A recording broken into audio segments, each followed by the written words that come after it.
There are multiple ways to keep in touch with the Wolf Connection podcast. Through our Instagram handle, the Wolf Connection Pod, and for comments and questions, send us an email to podcast@wolfconnection.org with your comments, questions, and guest ideas for Stephen and myself. You may hear your question answered on an upcoming podcast. Thank you for your support, and howls to you all. Welcome to the Wolf Connection podcast. I'm your host, John Calfa. Let's talk about some wolves.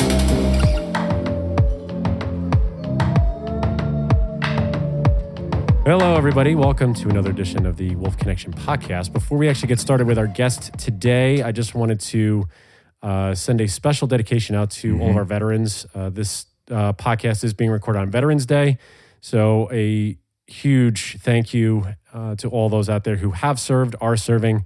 I have two members of my family that are still in there, my father, my brother, and my cousin, or three, I can't count. But thank you for their service and everyone else who's out there, who we've interviewed, who is a former service member. We cannot appreciate you all enough for our freedoms and for keeping this country safe. We have a lot of podcasts coming down the pike. Stephen and I both appreciate all of the suggestions, all of the people emailing us, commenting. We're getting to it as quickly as we can. And we're getting flooded, especially after I came back from the symposium. So bear with us. We have a ton of amazing content coming your way, and it's all because of you. So again, just continue to listen, subscribe, rate us, and really just keep sending those suggestions. It really helps us out, and Steve and I are forever grateful, and you guys are just incredible people who are listening to us, and we appreciate you. That being said, we have one of our returning champions, Ryan Devereaux from the Intercept. We've had him on before when he spoke about the wolf hunt that took place in Montana last season. We're in the midst of another wolf hunt in Montana this year. And Ryan recently wrote two articles that we're going to try and really dive into today and really give you all the basics of what these articles are about. We want you to read them for yourselves, but Ryan is really good at explaining these things. First of all, Ryan, how are you? Good to see you again. I'm doing well. I'm excited to be back. I'm always happy to be here. I've been listening, to my Wolf Connection podcast since I was last on. You guys have had a bunch of great guests on, and I wasn't able to be at the symposium, so it was nice that you guys caught up with so many folks who were there. It sounded like it was a ton of information shared. Yeah, no, there was a lot going on there, and you. Again, thank you for taking a break because I know you're slammed. It's election season. You working on a lot of your other work for the Intercept. So it's always great to be able to grab you for a little bit and really just dive deep into these articles. So let's talk about that first one. And we're really going to go back and forth, as I was saying in the top, for everybody who's listening, because these articles really do, to Ryan's own credit, and he said it before we started, they really sort of play off of each other. So the first one, we're really talking about Martha Williams, who, again, Ryan, correct me if I'm wrong, she is the U.S. Fish and Wildlife head for the federal government. That's right. She was also the Fish and Wildlife head for the state of Montana, I believe, for, what do you say, a decade and a half or so? Is that accurate? Something like that? So she was the head of FWP in Montana for, I think it came out to around 3 years. Oh, 3 years. Okay. She was the last FWP director before the Gianforte administration came in, when everything sort of pretty dramatically changed in Montana. But prior to that, she was a top attorney at FWP, who started just a couple of years after the reintroduction, was intimately involved in all of the sort of legal ins and outs. And we're going to get into all of that, over a period of years. And she also had a brief stint in there in federal government, in the Department of Interior, and a little bit of time as a law school professor. But bulk of her career, decade and a half or so more at FWP as a top attorney, and then as the head of the state game agency before going over to Fish and Wildlife, where she is now. Okay, so really just dive into her career a little bit from what you've gathered, and why this really is something that it really seems divisive. Reading that first article and then reading the article that you just put out about the lawsuits that groups are lobbying at the federal or at the states for protections on grizzly bears and wolves. What what have you found out that has sort of led to this divisiveness on both sides? Because there are people that like Martha Williams, and there are people that dislike the way that she's handled things for various reasons. So why was this such a polarizing pick when she went into the federal government, and what do you think eventually led up to that divisiveness while she was in Montana? Yeah, it's a complicated story that spans, almost, roughly 2 decades. And I was really interested in looking into Williams' sort of background and history because, she's sort of probably the most important person handling the ongoing status review to determine whether or not to relist wolves in the Northern Rockies under the Endangered Species Act. So I wanted to understand sort of a bit about her background, where she came from, that sort of thing. And the more I learned, she really has a fascinating background that is directly relevant to Montana, what's happened in Montana over the past couple of years, especially in this sort of with these big political changes that I mentioned. So yeah, I wanted to just understand a bit more about who this person was and her story with respect to wildlife management starts in the late 90s. She's in law school in Montana, basically at the time that the reintroduction is happening. So the reintroduction is 95. End of 95, and then it goes into 96, and she's studying law there in Montana. And there's no bigger issue in Montana and the Northern Rockies at that time in the sort of wildlife arena than reintroduction. It's huge. It's like this big test of the Endangered Species Act. It's massively politically divisive. And she gets out of law school and basically steps right into that fray as an attorney at Fish, Wildlife, and Parks, Montana's state game agency.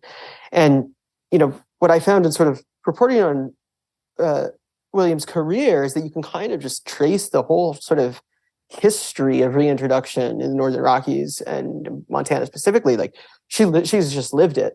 So she's there in the early 2000s when Montana is basically trying to come up with a plan for the feds to say, look, when we hit the recovery goals that you have outlined and it is time to turn management authority over to the states, here's our plan for doing that.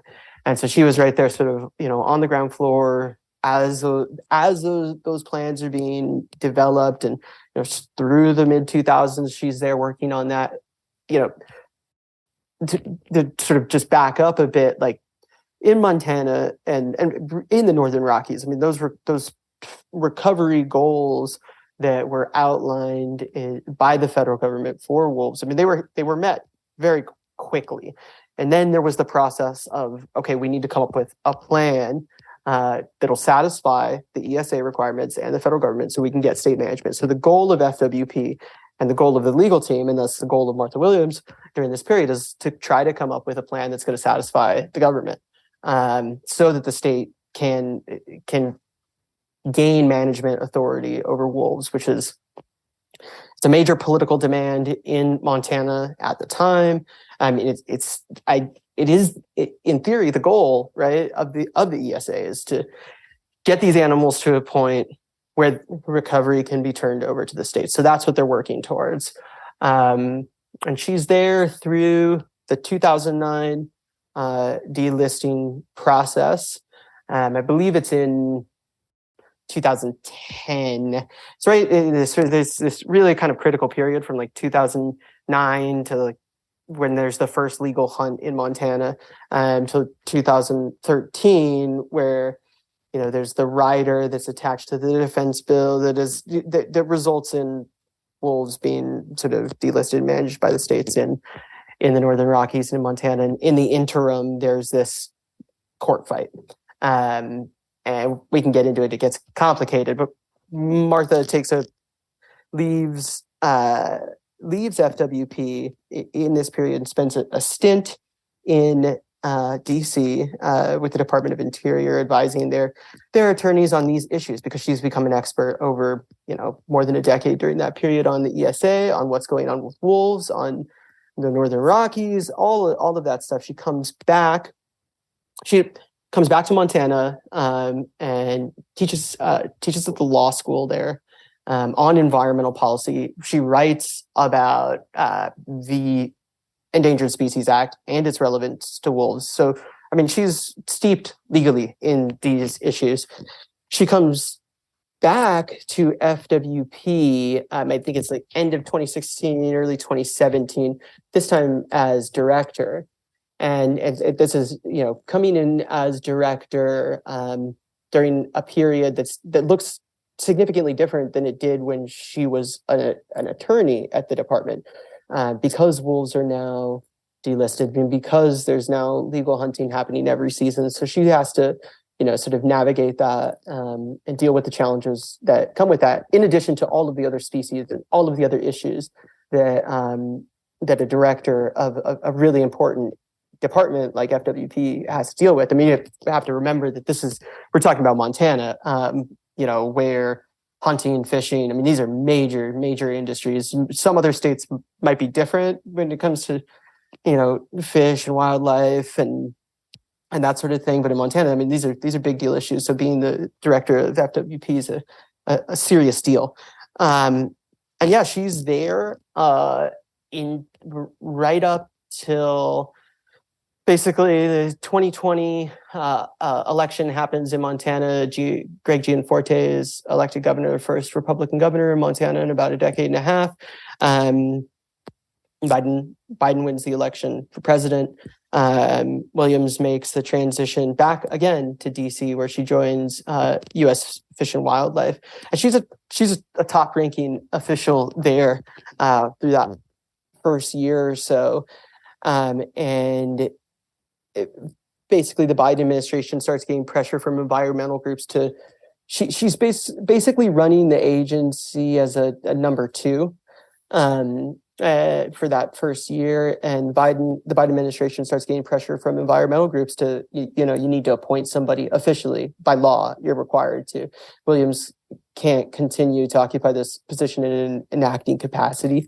And so the Biden administration nominates her to take over the role officially. She is the sort of floating of her name. The nomination is applauded by a lot of environmental groups, a lot of the big ones, but it's also applauded by a lot of sportsman groups. You have Republican Senator Steve Daines in support of Williams' nomination. You also have Democratic Senator John Tester, who was kind of the sort of lawmaker most directly responsible for delisting wolves in Montana. Both of them, these sort of career Montana lawmakers, come out in support of Williams' nomination. She sort of flies through her confirmation hearing in DC. She's confirmed, and she takes her position atop the agency. And at this moment that is sort of coinciding with a lot of what we discussed in the last episode, which is Gianforte totally changing the kind of caricature and nature of wildlife management in the state of Montana. So back in her home state, her old position is filled with somebody new, and things are changing rapidly. Meanwhile, you have just a couple of longtime environmental advocates. A guy named Dave Parsons, who was responsible for the wolf reintroduction in the Southwest in the 90s, and a guy named Robert Ayland, who become really concerned with the process that led to Williams' appointment, because under the law, the director of FWS is required to have both scientific experience and education, and Williams has a ton of legal experience, but doesn't have the sort of doesn't have a degree in biology or any a scientific degree related to wildlife management. So they start raising concerns. They were raising these concerns before her confirmation. They were emailing staff members on the Hill. They were alerting the Department of Interior and Fish and Wildlife, and she was confirmed all the same. So these two guys start getting increasingly concerned with what's going on, because they see it as creating a very dangerous precedent, that they believe that this requirement under the law, which was added a year after the Endangered Species Act was passed in 1973, is there for very good reason. And if it's sort of disregarded now, it can be disregarded again. And we actually saw a similar situation under the Trump administration, where the former Department of Interior Secretary Ryan Zinke tried to elevate a sort of acting official to the sort of official directorship of U.S. and it didn't work because he also lacked a scientific degree. So you have that sort of burning in the background, these two guys kind of on their own, just, making a lot of noise, but not really getting anywhere regarding Williams' appointment.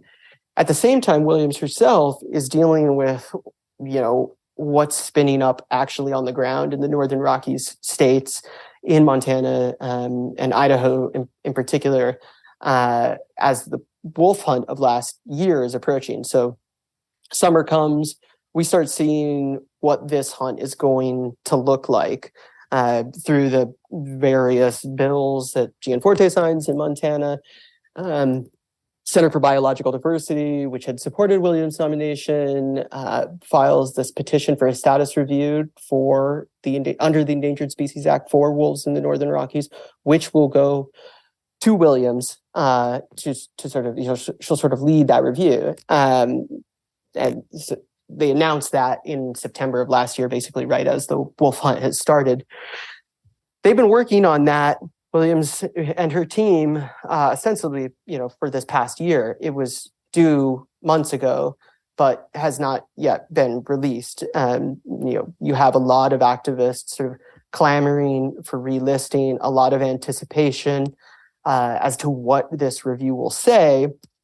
In the meantime, Parsons and Ayland, the two guys who were concerned about Williams' appointment, filed a lawsuit. Ayland is a long-time veteran attorney. He got his background. His background is in tax law, but over the past decade and a half, he's become really, really focused on the ESA, particularly with grizzlies, but just in general with predators in the greater Yellowstone ecosystem. He's been a plaintiff in many just major lawsuits involving the delisting of grizzly bears. So he's not a newcomer to this. He files this lawsuit challenging Williams' appointment just a few weeks ago. And so that is making its way through the courts now, while we simultaneously wait for the results of Williams' review. And in her review, she will, in theory, be required to sort of delve into a lot of decisions, policy decisions that she had direct insight on, both as a longtime attorney at FWP and as director of the department. So for some, that you couldn't ask for somebody better, right? Her experience level, her familiarity with the issues is it's serious.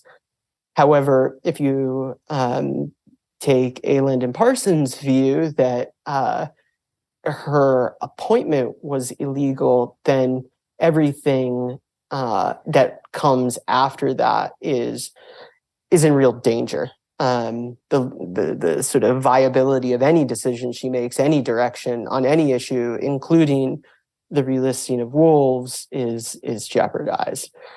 So that's a long-winded explanation of broadly what's going on and what these two articles kind of delved into. I kept typing questions and then you kept answering them. So I'm like, damn it, I got to think of the next damn question.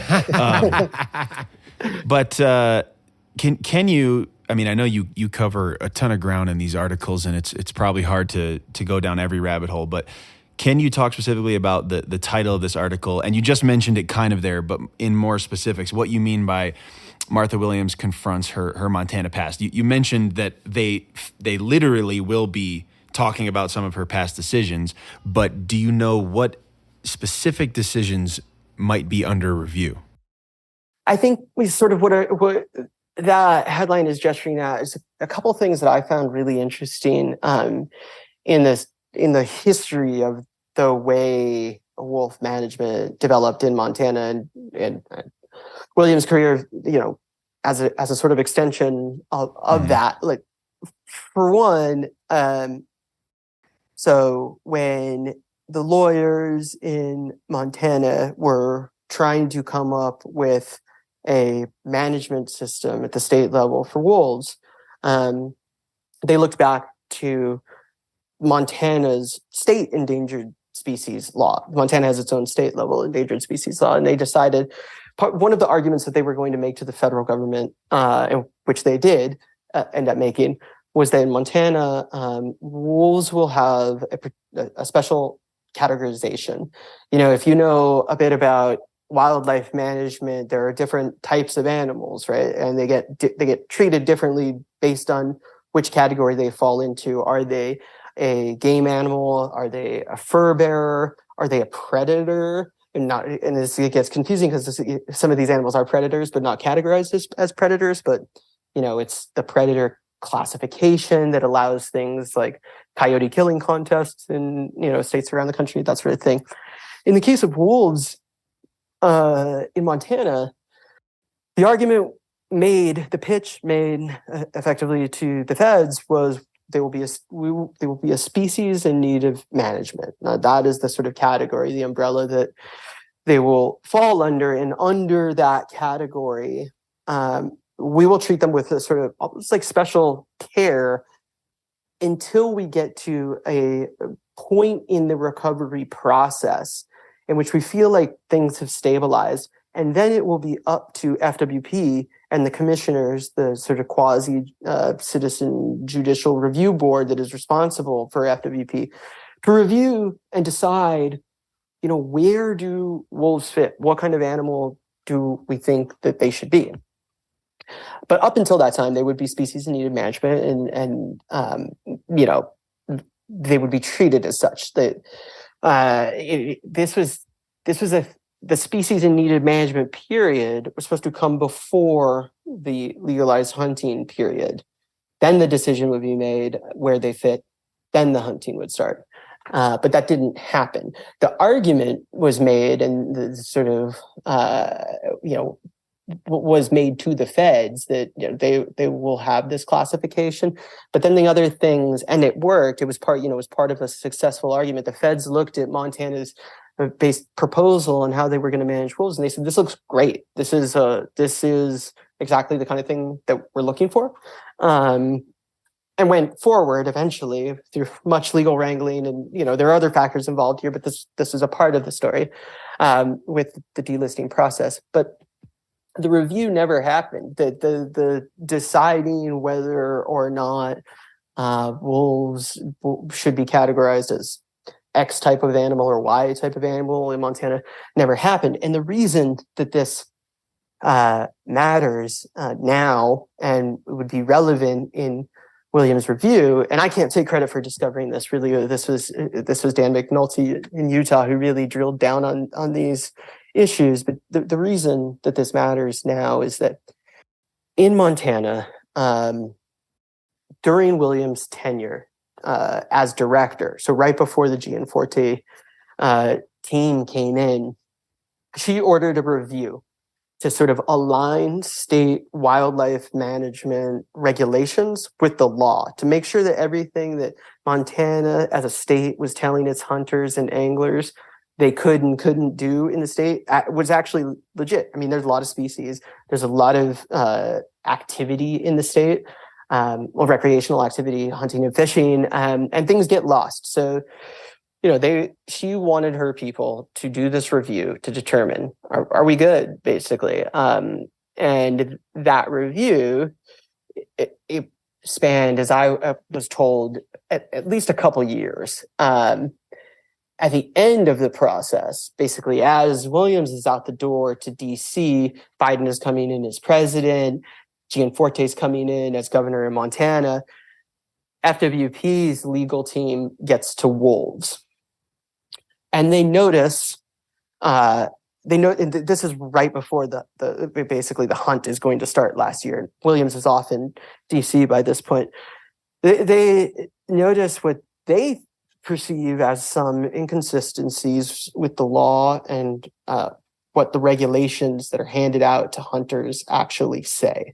They determine that certain types of activities that are prohibited for like game animals, they don't apply to wolves because wolves aren't game animals. They're still species in need of management. And among some of the activities that they determine as prohibited for game animals, but not prohibited for species in need of management, are things like aerial hunting and hunting with radio telemetry gear. Extremely controversial methods of killing an animal. And, it is also, one could make the argument, an entirely inversed interpretation of what the species in need of management category was supposed to be. It was supposed to be an additional layer of protection for this particular species until the period of time came when they could be hunted. Then you make a decision as to where they belong. But since that didn't happen, they're in this other realm of categorization, which FWP, during last year's extremely dramatic and controversial hunt, determined that they were open to these really, really aggressive forms of hunting. FWP says says that they don't systematically track cases of aerial hunting.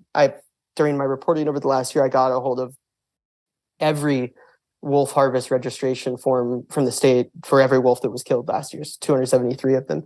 And it's true that they don't systematically track that. There are a couple forms in there that do indicate that maybe some aerial hunting occurred, but we're not clear as to how widespread, if it was used at all, really how much in Montana. But in the case of radio telemetry, that's a different situation, because in the course of my reporting in Montana on the hunt, I learned about an incident on the edge of the park where 3 guides reported officially to FWP that they saw an individual, well-known, outspoken individual in his views about hunting wolves as a very sort of heavy proponent of hunting wolves on the border, sort of walking along the edge of the park with what looked like radio telemetry gear. FWP did an investigation into that claim.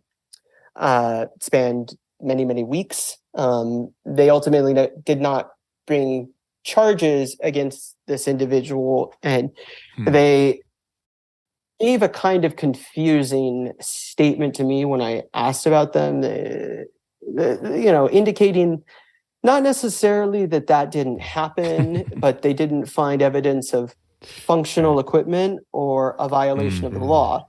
And then at the same time that I was collecting statements from FWP about the hunt and about this incident in particular, the department reached out to one of the witnesses to that incident and explained to him that, explained what had happened with the species in need of management situation, that because of that classification, wolves weren't, this type of activity wasn't prohibited in the case of hunting wolves using telemetry equipment, which directly contradicted what FWP told me when I asked them the same thing. So it seemed that there was a lot of confusion as to what the law really allowed and what it didn't, and still, what it allows.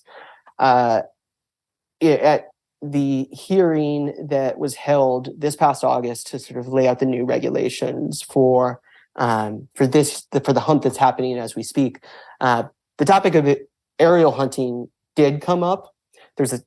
While FWP took the position that you could hunt wolves from the air under state law, there was still a federal law prohibiting that, so it was still illegal. The telemetry situation is different, though. There is still a lack of clarity as to the legality of that method of take. And it is particularly relevant in the case of Southwest Montana and Yellowstone's wolves, obviously, because many of them are radio collared. And it creates a problem. And this is a problem that exists not just for wolves, but in all kinds of species that are monitored with radio collars. If you find a wolf using radio telemetry equipment that has a radio collar on it, you can use that wolf to lead you back to the pack and other wolves. Right, it's exactly. What's known as the Judas wolf.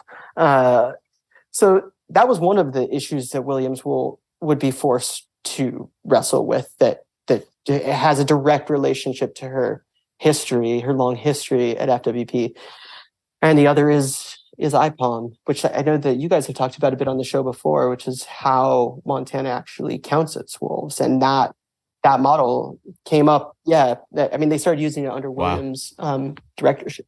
Yeah, because actually Stephen and I were discussing IPOM prior to getting you on here, literally just about 15 minutes before. Can you go into what IPOM, in layman's terms, how they get to it? Because it seems as though, I think Stephen was doing a little bit of research, that it seems as though it really is a guessing game about how they're looking at the population size, pack sizes, and the counting of these wolves.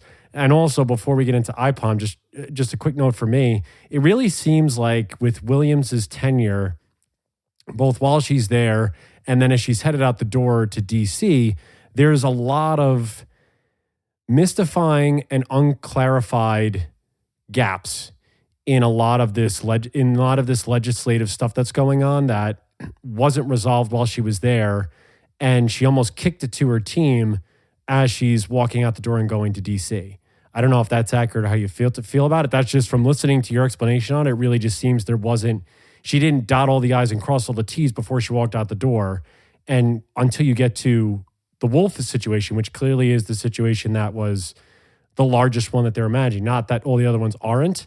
It would just be interesting to me that you wouldn't start with wolves first, get that situation situated, and then it seems like all the others could almost fall in line because they've been done for a longer period of time. That's just my I had a similar sort of reaction and thought process when I was initially approaching this, but as it was explained to me by somebody who spent a lot of years working at FWP, it's like you have to understand that we're talking about a state wildlife management agency, and the state wildlife management agency's job is to provide access to the resource for the customer. And the resource is, it's the elk and it's the deer and it's the fish.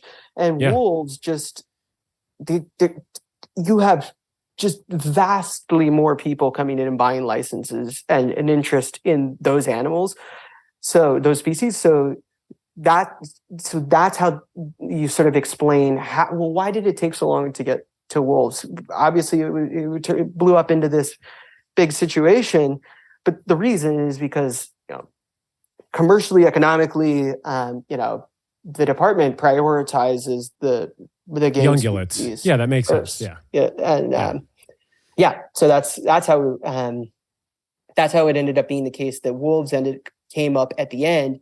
And then the actual sort of conclusions that were reached about what kinds of gear and techniques could be used for hunting wolves, that decision was reached after Williams was gone. So more broadly, like the thing that I sort of realized in digging into all of this is, Montana has earned in many ways, rightfully, this reputation as a state that really, science-driven, did conservation right, and the wolf reintroduction and the handoff to state management is a success story, unqualified success story. Yeah. And that is true mostly, but there are things like this where, it wasn't perfect, and it's not all on Williams. There were compromises that were made. There were, things that everybody planned to do when they were talking about what they were going to do that seemed to have just kind of got dropped, forgotten. Commissions change, directors change, new lawmakers are voted in and out, and there are holes and gaps in the apparatus, even in a state with that had, up until recently, a pretty sterling reputation in how it handled all of these things. And again, Williams knows that history because she better as well as probably just about anybody. I mean, she lived it, which really makes how she's going to approach the review super interesting. I mean, because remember, it wasn't just the environmentalists who sort of applauded her nomination and appointment. It was also, the sportsman groups and Republican lawmakers who are agitating hard right now for a delisting of grizzly bears. I mean, they're pushing on her very, very hard to do that. So, and she knows those people as well. And she spent a lot of time in Montana hearing from different constituencies. So where all of this goes is it's fascinating to watch. But you wanted to talk about IPOM and how that works. I don't want to overstate my expertise on what is a complex scientific modeling system, but I can tell you a bit about what I learned about how IPOM ended up being the thing that Montana used. And that also goes back to the delisting and handoff from federal management over to state management storyline. So after wolves were delisted in the Northern Rockies, there was a period of several years where the state was sort of under supervision of the feds as they transitioned to taking responsibility for wolves. And as part of that period, I think it was 5 years, there was funding involved, federal funding. And so, the biologists, federal and state, would go out there. Similar thing is happening in Idaho at the same time. I think Wyoming's always sort of an outlier in all of this because they have done things very differently. But in any case, during this sort of supervision period, there's still federal money coming in. There is cooperation between the feds and state biologists to go out and sort of put collars on wolves, do sort of on the ground field work and observation to determine how many wolves exist in the state. And that money and that period, and thus that money, ran out in, I think it was 2016. It ran out exactly at when Williams takes over, comes back, leaves the law school, and comes back to Montana to lead FWP. So, the state has got what it ostensibly wanted, which is full management. Feds are out of the picture for wolves, but they also need to pay for it. And it's not just that the money ran out. There are a lot of factors. Like, there are more wolves on the landscape. It's harder to keep the collars on. I talked to Dave Osmond about this, who you guys have had on the show before, and he was sort of involved in this process. And he's like, he explained how, money was definitely part of it, but not the only part of it. It was these other factors as well, just harder to keep the collars out there, more intensive hunting seasons that were dispersing packs, all of these things. But Montana needed to come up with some sort of system to put a number on the table every year, tell the feds we're holding up our ESA recovery agreements, that sort of thing. And the system that they came up with was IPOM, which relies on sort of sightings by hunters out in the field. It purports to be a way to to do wolf population estimate work without spending so much money. And it has just come under increasingly withering criticism from a lot of wildlife scientists in this past year, because this is the critical thing, is that in 2021, right after Gianforte is sworn in as governor, there's a new legislative session starting in Montana. So they have it, every 2 years. The next one is about to start in 2023. The governor ends up signing into law a bill that aims to kill, at least 450 wolves in the state. And the argument and justification that Republican lawmakers make for that bill is that, hey, we have this new and improved system for counting wolves, and it tells us that we have a lot of wolves in the state, and to get to a manageable level, which they never define what that is, we need to kill at least 450 of them, and then we will sort of assess where we're at.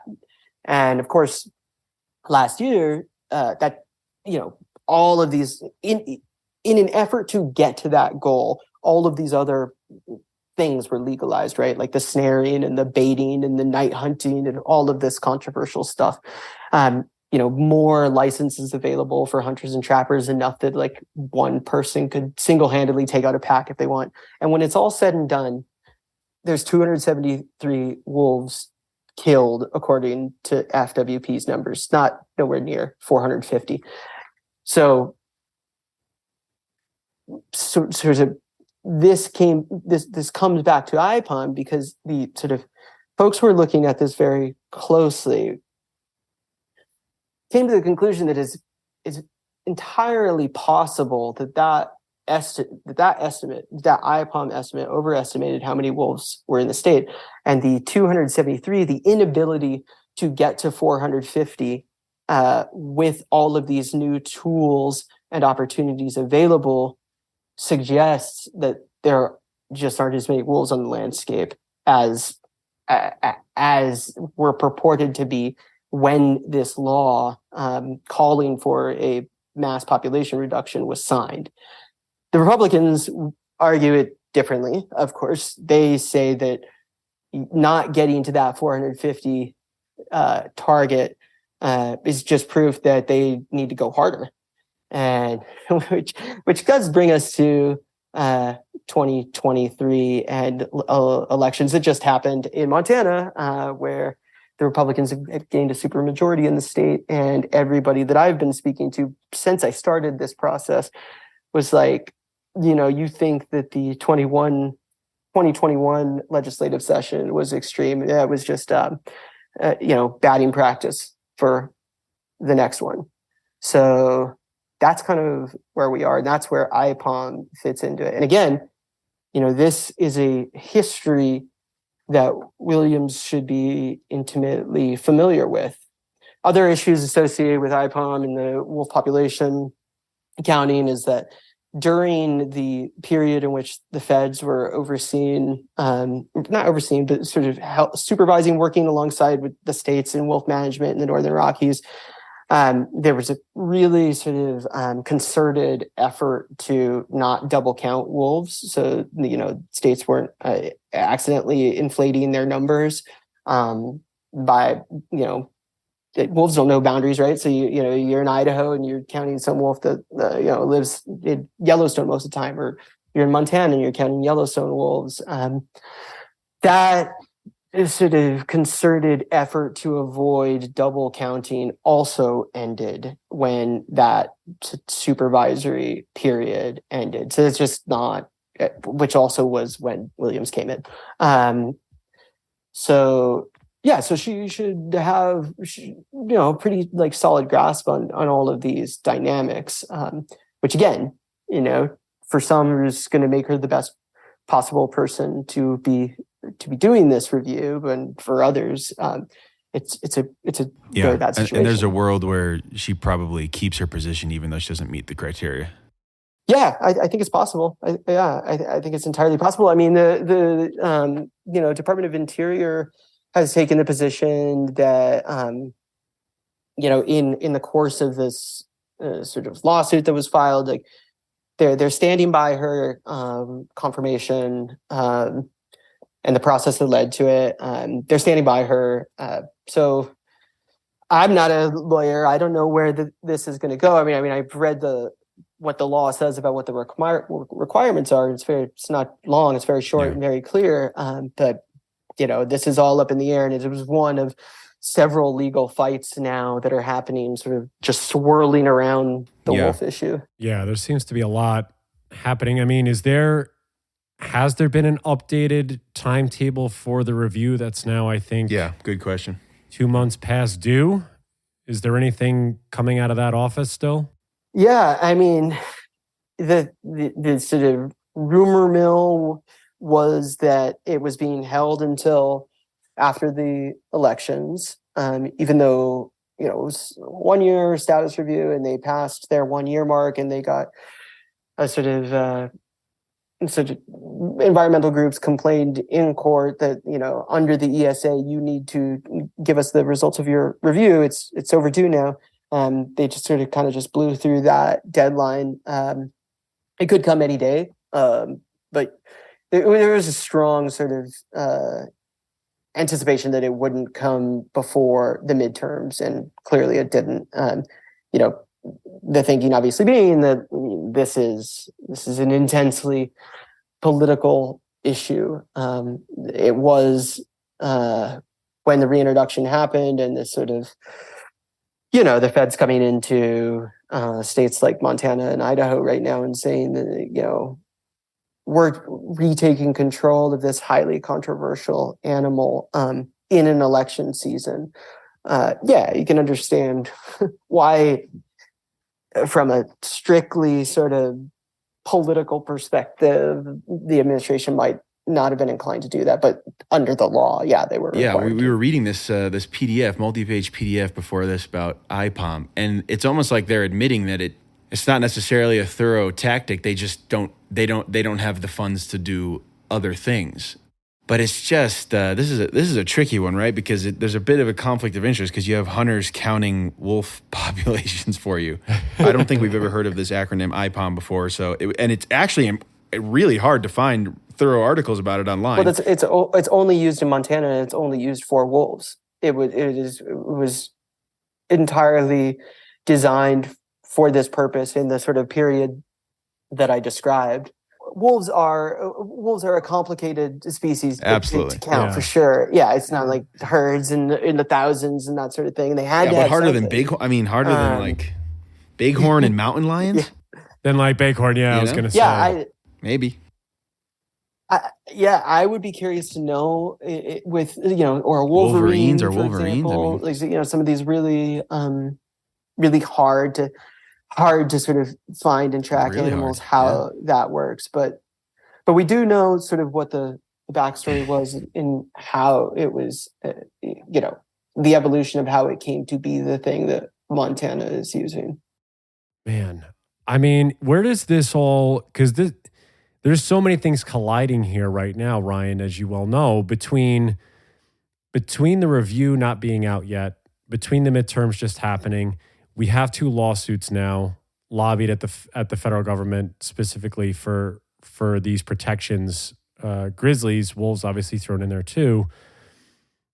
What again are we talking about timetables that are going to be pushed even more as we head into a general election cycle now once we hit 23, or is there going to be decisions in your estimation, because you cover politics a lot, you cover a lot of this stuff, that they may try to deal with this stuff on the underneath while everything's going on and just sort of quietly release whatever these findings are? Do you have any idea from your perspective of what they honestly, might do?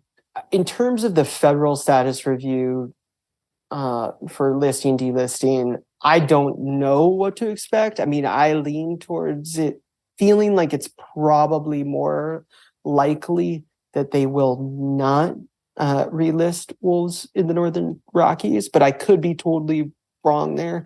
We're going to have to wait and see. I mean, the way that the ESA is structured, it's not supposed to just be a question of how many wolves are in this region. And in the case of Montana, that whether we even know that is a major question, right? Like that's what the whole IPOM thing is about. Is like, do we actually even have a legit sense of how many wolves there are? It's not supposed to just be about numbers. It's also sort of supposed to be about having an adequate regulatory framework in place at the state level that promotes the continued recovery of the species. I think that there is a sort of substantial body of evidence that in the case of like Montana,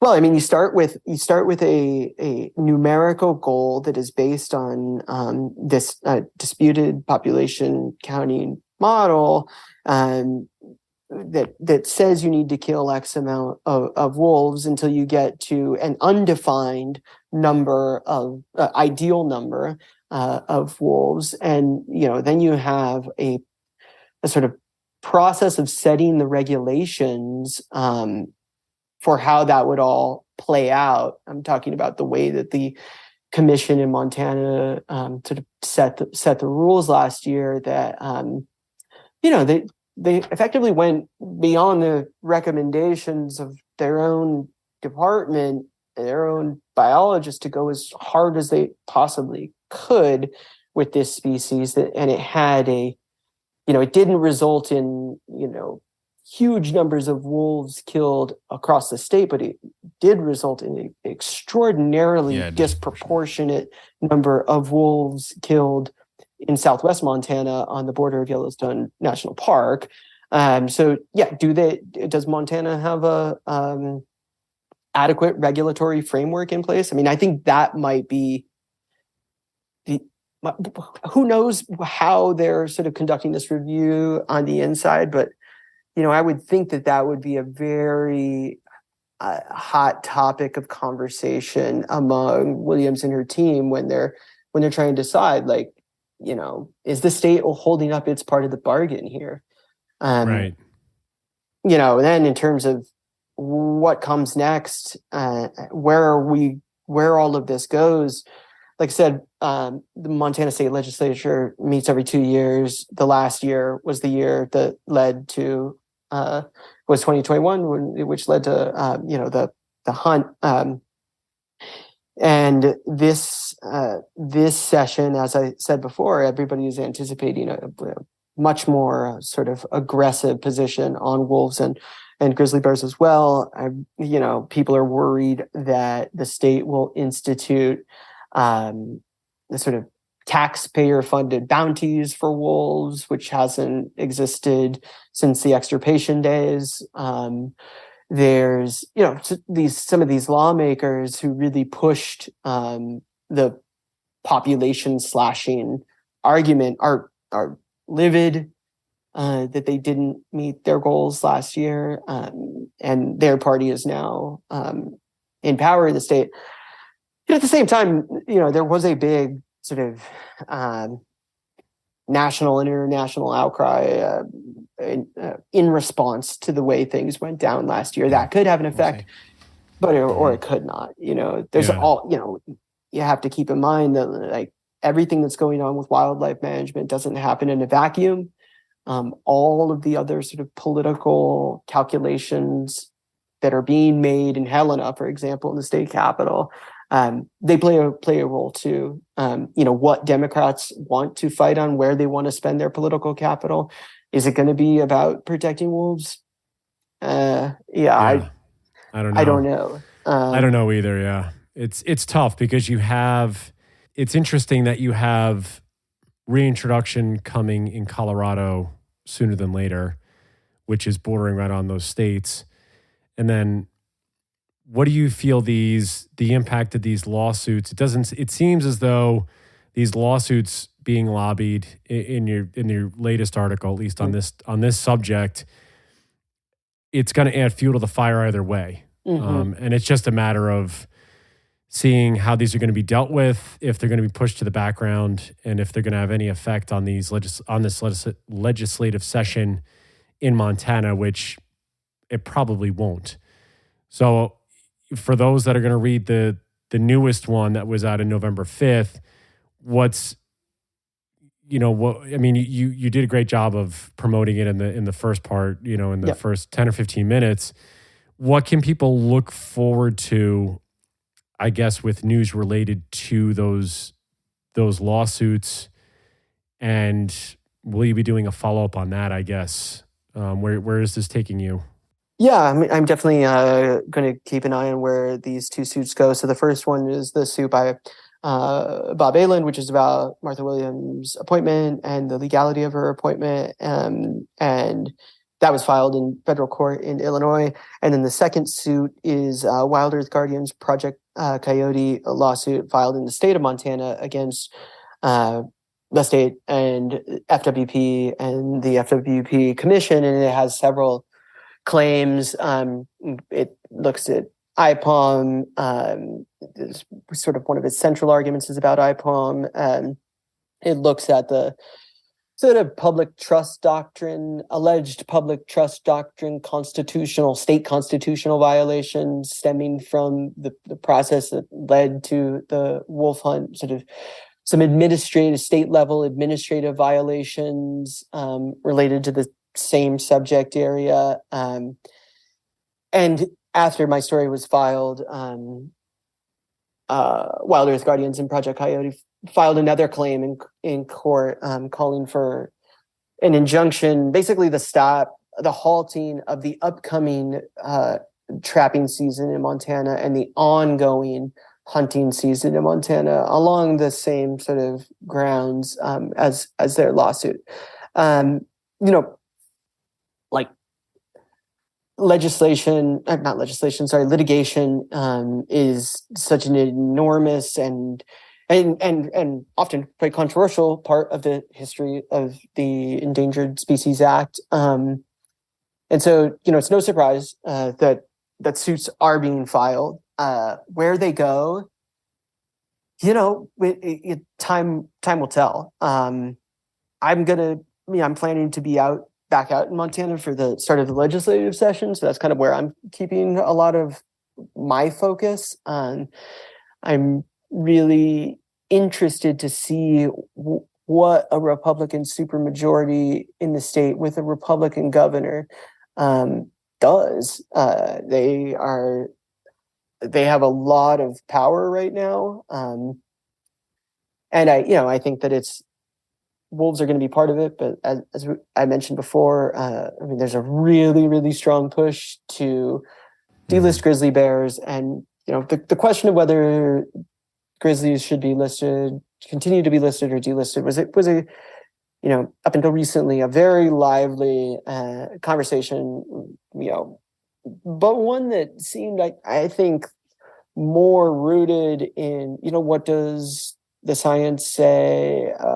and there were reasonable people on both sides, but in the past year, we've seen literally dozens of the top wildlife professionals in the region and in Montana specifically saying, including the former head of FWS's grizzly recovery program for more than 3 decades, who supported delisting grizzlies, change his position and say that if we delist grizzlies, they're going to be surrendered to the same fate as wolves in the state of Montana, and it's unacceptable. It's not a safe environment to turn them over to state management. So, how does that play, in the face of this, Republican supermajority? It's going to be really interesting. I mean, what does Martha Williams, who, as head of FWS,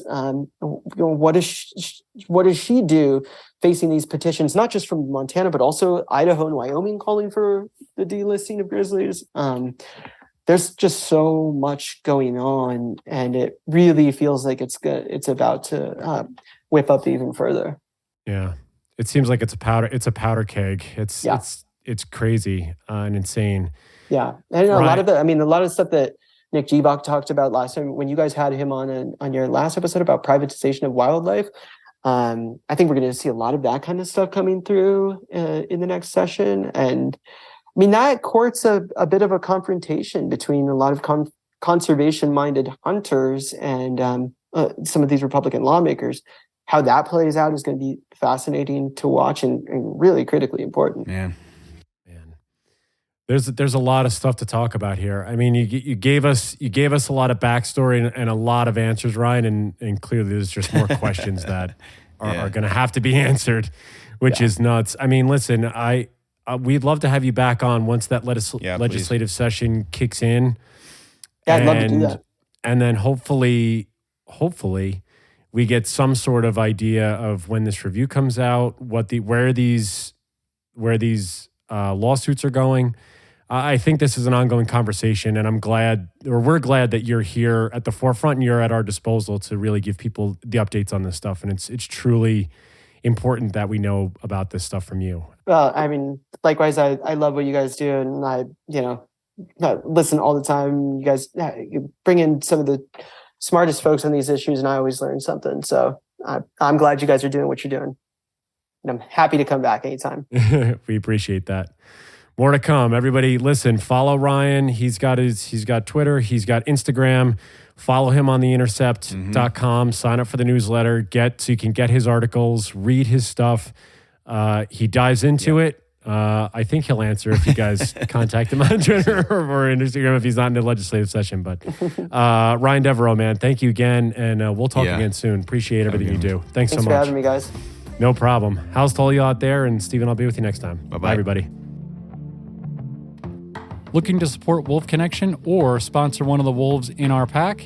Just go to wolfconnection.org, click on the Donate tab, and find out more information.